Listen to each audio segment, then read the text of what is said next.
I was on a winning track, right? And when you're winning, you are like, yeah, God's hand is upon me. You're all encouraged. You've got momentum going.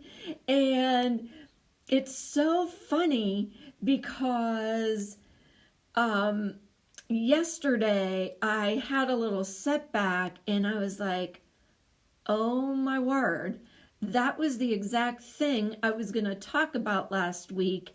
And then I didn't do it. And now I see why, because I needed it today.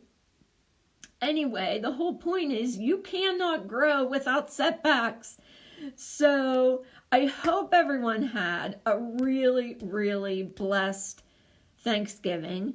I hope you rocked your businesses for whatever, Black Friday, ours was a whole week, and then we had Cyber Monday, and then a new sale hit on Tuesday. It's like, ah. So I know we were all busy with that, but I hope you were, blessed beyond belief.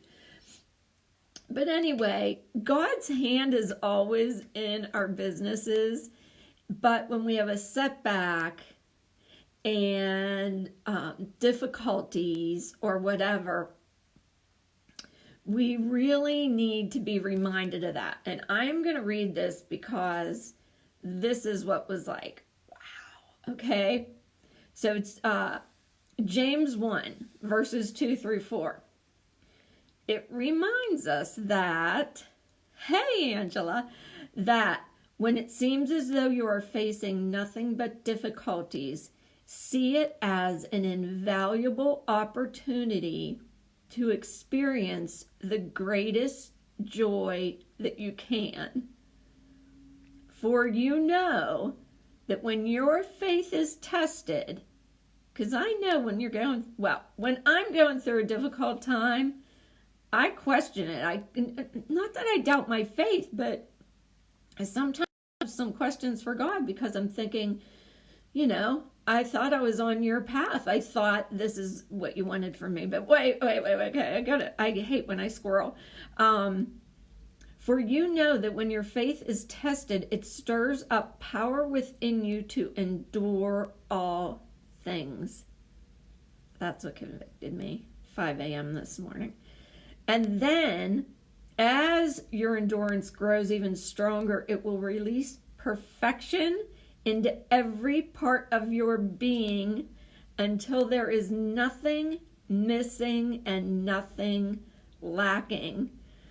I just was blown away. I thought that was so awesome. So I want you to think, if you can come up with one setback that, and you don't have to put it below, but if you want to share one setback that had you really take off in a different direction, maybe it catapulted you in a direction, whatever.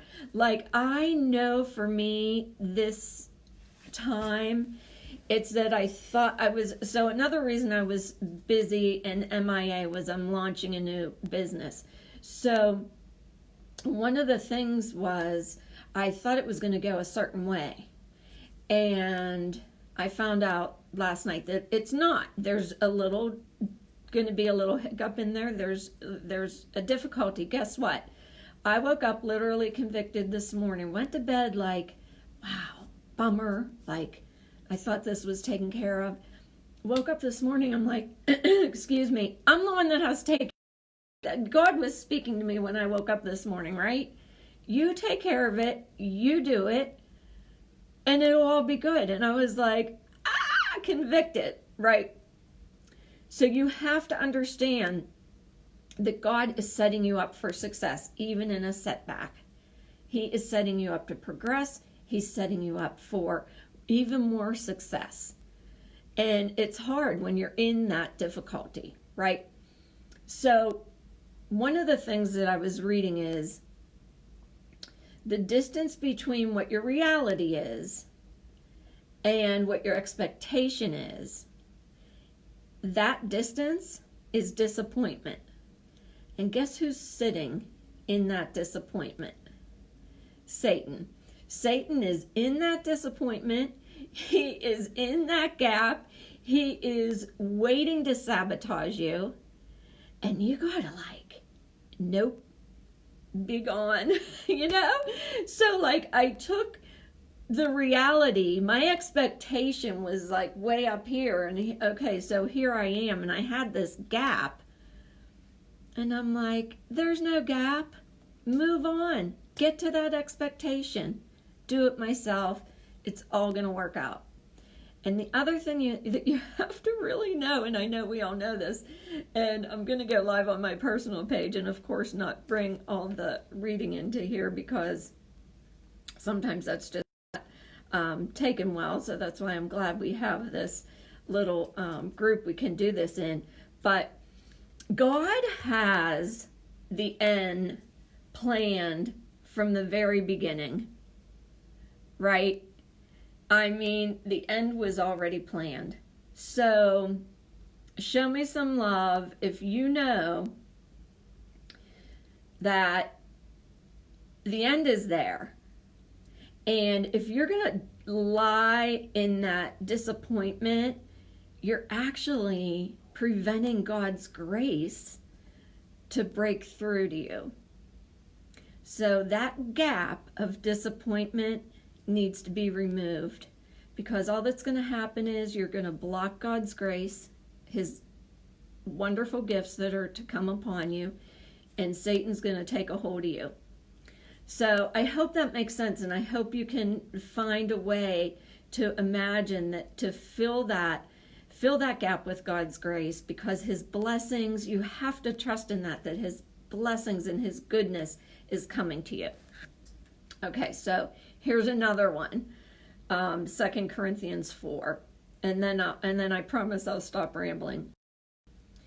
4:17, for this light momentary affliction is preparing for us an eternal weight of glory beyond all comparison.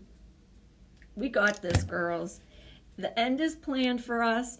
I want everyone to just concentrate on already knowing that God's abundance is there and coming to you. That's what you got to worry about. Not worry, that was the wrong word. But you don't want to worry about that disappointment that's in anything that you're facing. Pray about it, let it go. God already has it taken care of. All right, so I hope you have a blessed day.